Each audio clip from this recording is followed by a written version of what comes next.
Do you play well with others? Hi, I'm Jo Peacock, and in this episode of Beyond Tech, I'm going to share with you 7 tips for working with others in a team.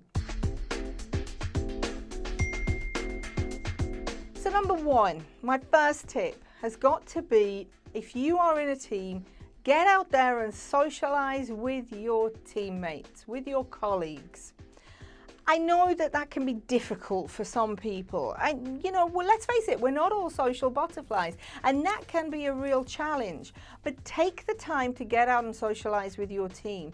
Interact with them in a way that's not about work. Find out what their hobbies are. Find out what they like and what they don't like. And number 2 then, my second tip, is to ensure that you recognize when somebody does something for you and reward them as well. That reward might be nothing but a pat on the back, or it might be where you speak to your manager or their manager and say, hey, look, Fred did an absolutely great job the other day. He went over and above what he needed to do.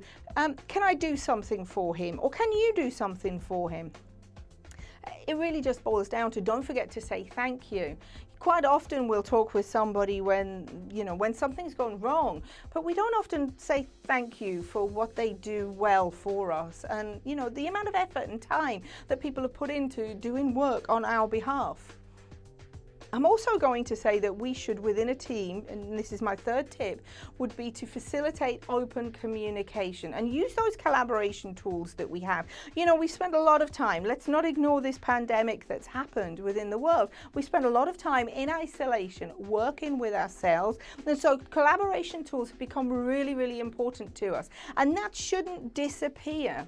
Use that sort of that messenger service to send somebody an instant message, send them a funny video of yourself, send them a YouTube clip, but build up that teamwork through those collaboration tools. And then my fourth tip here is to ensure that everybody has defined roles and responsibilities. Now, that might be something that you might turn around to me and say, do you know what, that's a leadership problem, isn't it? Leadership should tell us what our roles and our responsibilities are. Absolutely not. If you're working in an agile team, then the team must work together. They must be cohesive, which means that we all have to sit down on an equal basis and understand what everybody's skills are, and allow those people with those particular skills to make the decisions in that particular area.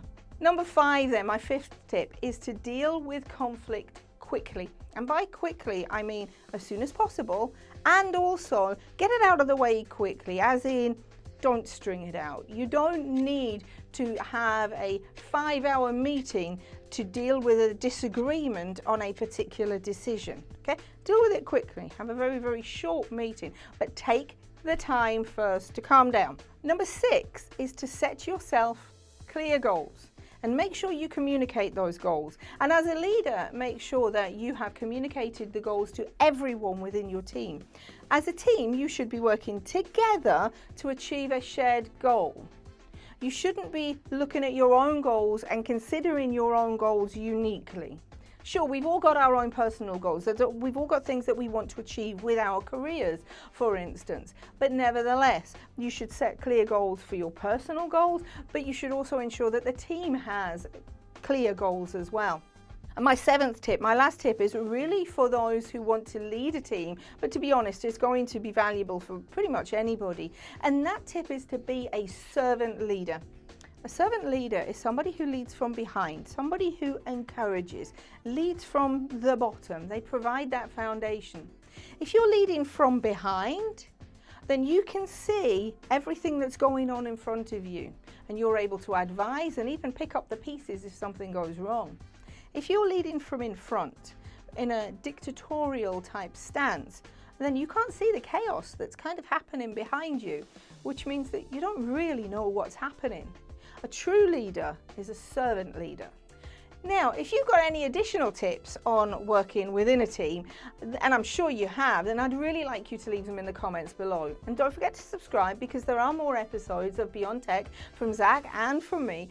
I'm Jo Peacock, and thank you for watching.